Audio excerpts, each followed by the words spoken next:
Gulf of Mexico oil spill, gushing more oil than ever before.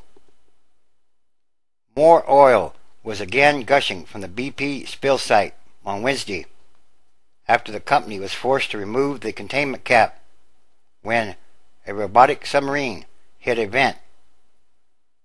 BP hoped to reinstall the cap after fixing the vent and checking for safety.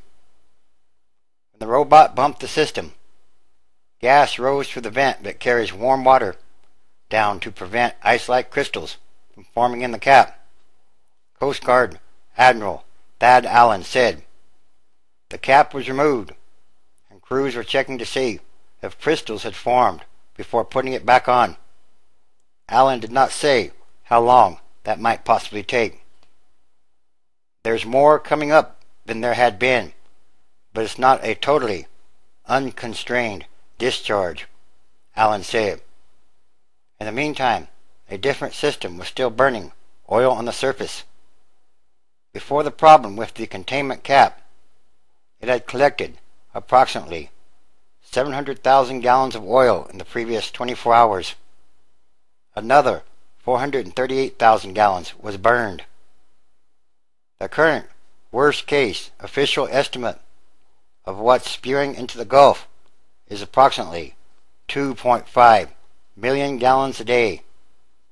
Anywhere from 127 million gallons to 160 million gallons have spilled since the April 20th explosion on the Deepwater Horizon rig that killed 11 workers and blew out a well over 5,000 feet underwater.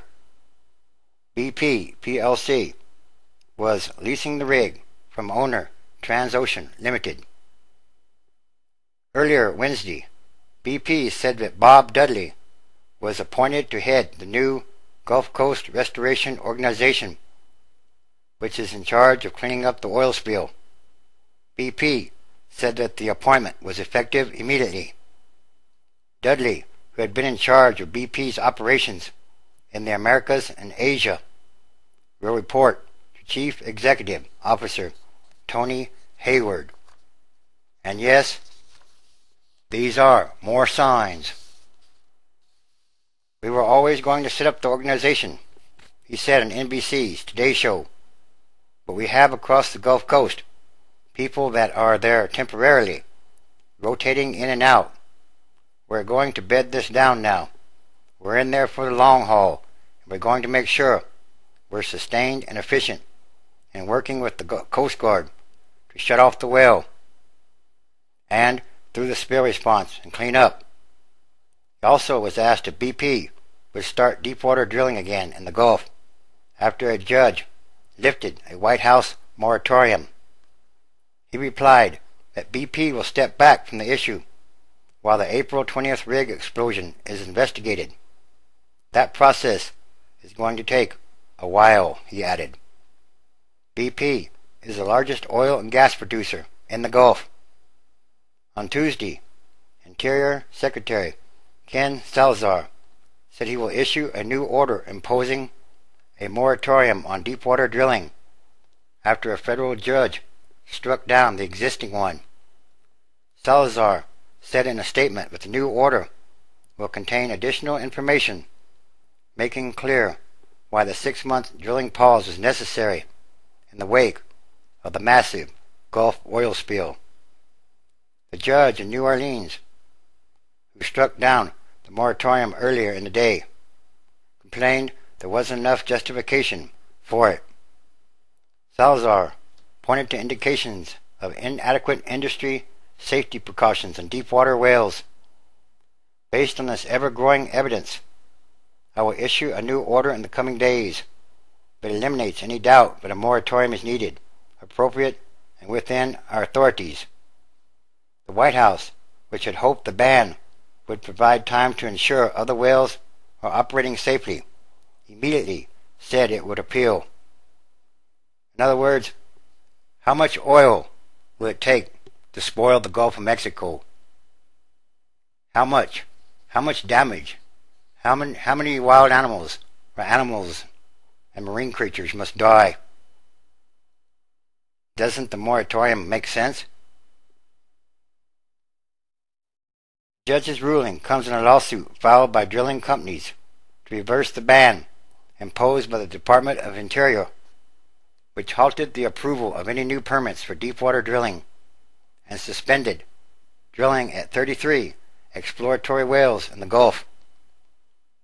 The federal judge in Louisiana granted the drillers' request for a preliminary restraining order that would prevent the ban from taking effect until a trial is held. He did not set a trial date. District Judge Martin Feldman said the Interior Department failed to provide adequate reasoning and that the moratorium seems to assume that because one rig failed, all companies and rigs doing deepwater drilling pose an imminent danger. White House Press Secretary Robert Gibbs countered that continuing to drill at these great depths without knowing what happened does not make any sense and, potentially, puts the safety of those on the rigs and the safety of the environment in the Gulf at a danger that the President does not believe we can afford right now. Salazar said in his late Tuesday statement, imposing a moratorium was and is the right decision.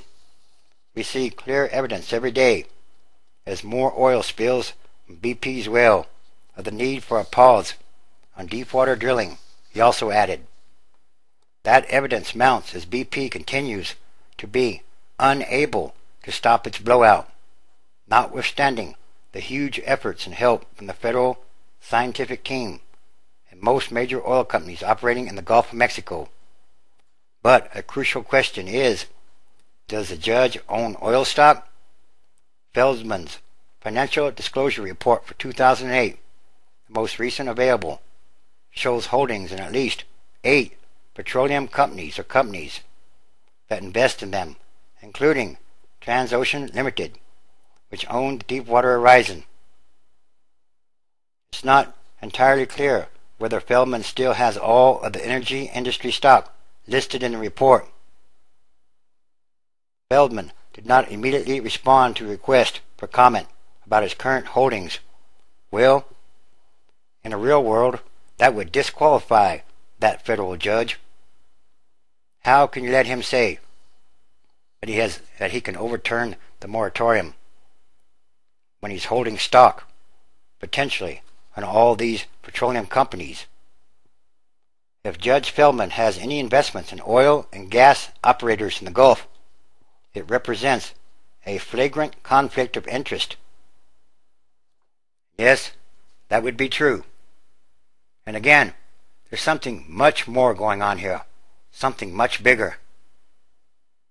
It is time. And the Deepwater Horizon oil spill is a physical manifestation of revelation. Yes, it's time. Revelation, chapter 8, verse 8. And the second angel sounded, and as it were, a great mountain burning with fire was cast into the sea, and the third part of the sea became like blood. Revelation, chapter 16, verse 3.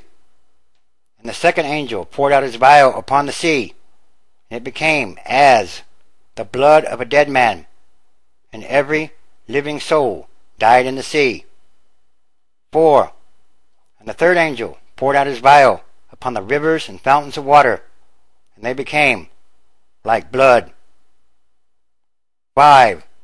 And I heard the angel of the waters say, Thou art righteous, O Lord, which are, and was, and shall be, because thou hast judged thus. 6. For they have shed the blood of saints and prophets, and thou hast given them blood to drink, for they are worthy. 7. And I heard another out of the altar say, Even so, Lord God Almighty, true and righteous are thy judgments. And these are more signs of the end times, transition days. Everything that must change quickly or rapidly. And there are many signs happening daily.